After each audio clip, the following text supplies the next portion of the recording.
The Prime Minister has been accused of turning a blind eye to alleged criminality as the construction union today fights back in the wake of explosive allegations of corruption and ties to the criminal underworld.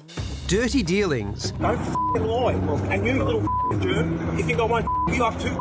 Alleged corruption. There's a fee to get the EBAs. That's business. And everybody is. A sudden resignation. False allegations, the majority of them. And today, the crisis engulfing one of Australia's biggest unions, the CFMEU, deepened in the wake of damning allegations that underworld figures and senior bikies were parachuted into lucrative union roles, infiltrating taxpayer-funded construction jobs. My plan to tear out this rotten culture at its roots is coming together. But the Victorian Premier and the PM have been accused of turning a blind eye, with claims they failed to act on allegations of extreme violence and standover tactics sent to them in 2022. Why did it take you a year to respond? It's clear that the correspondence was not processed quickly enough. Yesterday, the CFMEU placed its Victorian and South Australian branches into administration. We've got a cancer in our industry, and that cancer is the CFMEU. We're hearing reports of apprentices being marched off site because they're not a union member, builders being threatened that if they don't use particular subcontractors, their sites will be disrupted. The National Secretary today defiant. You cannot accuse the union of trying to cover up wrongdoing. Defending the outgoing boss in light of this CCTV footage, which shows John Setka visiting the home of a fellow union official to dump a suitcase scrawled with the word dog. It's not something I would have done, and I'm sure John probably regrets it. But corruption and criminality began long before Setka's reign. Leave him alone! The Builders Labourers Federation, the CFMEU's predecessor, deregistered in the wake of scandals involving corruption, thuggery and violence in 1986. The tactics were straight from the BLF handbook. Their intention?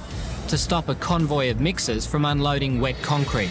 Now, history could be repeated as the federal government threatens deregistration again. People need to know that the criminal element needs to be gone very quickly, and I am ready to act. Deregistration is a disaster for workers.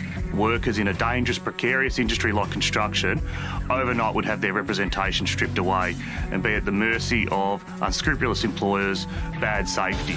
So as the CFMEU fights for survival, what will it take to root out the rot? Former CFMEU National Secretary John Sutton left the union in 2010 after 31 years, so you could say he's seen it all. John, were these types of allegations around when you were working within the union? Well, there's a very long history of these issues in the building industry. Back in 40 years ago, well, 86 to be precise, there was the Norm Gallagher BLF deregistration, and, you know, there were a lot of these issues that in play back then. But in the last 10 or 12 years, you can just watch it sort of spiralling out of control. Where the police have been, where the authorities have been, I don't know. They've all just, I think, want to look the other way. There's been something of an open secret about this. I think it's fair to say. It hasn't surprised you. I don't think it's surprised many people. But what is really interesting is, until now, everyone's kind of seemed too scared to speak up or speak out against the CFMEU leadership. And then suddenly, everyone's in on it. And it sort of felt like it's changed in the past, I don't know, month or two. Why has this changed? Well, obviously the departure of, you know, the heavyweight John Setka might have freed up some people to speak. And, you know, I don't think people will be able to hide from these issues much longer. When you see it all piled up, as it has been over the last 5 days, it's quite dramatic, all the evidence, that putting it all together, and that's why they've done a great service, those journalists, I think. Hey, John, why has the construction industry seemingly always been like this? Well, it's a big industry with big money, big developers who want to get projects built fast. It's an industry that, you know, these big developers and big builders, they will crush little people along the way. They couldn't give a damn. So you need a strong union, but you need a clean union. The use of muscle is just gone out, totally out of control. As soon as you start to play with corruption, the gangsters hear about it, they're right onto you, and really it's a very slippery slope from there, and it's very hard to get your good name back. So we need a clean union. What are we going to do from now? How are we going to clean it up?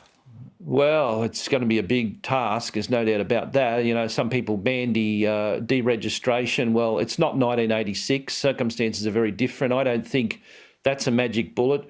For God's sake, people are talking about more royal commissions. I've actually experienced 4 of them in the building industry. 3 of them I was very up close and personal with. I don't want another royal commission. Lawyers and judges make millions and millions and millions and seem to achieve nothing. There does need to be, I think, a serious government intervention. So this time round, I'm hoping all this information is not going to be wasted. So it's going to be a hell of a job, and a lot of good people have got to come together and work on a very big task. Do you think those people, and especially the government, are up to a task of that magnitude?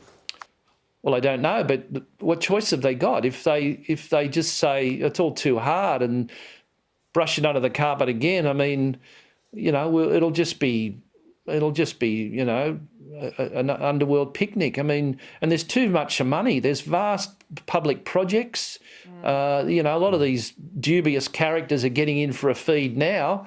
You can't continue to hide from it. They'll be feeding all over the place. I think the federal government, I heard Tony Burke the other day, I think they really know how serious it is. And state governments who've got these big projects, they must know it's deadly serious. So I think I'm hoping the time has arrived for everyone to put their shoulder to the wheel and tackle this very serious issue. John Sutton, thank you so much for joining us. Okay, pleasure. Thank you. Bye.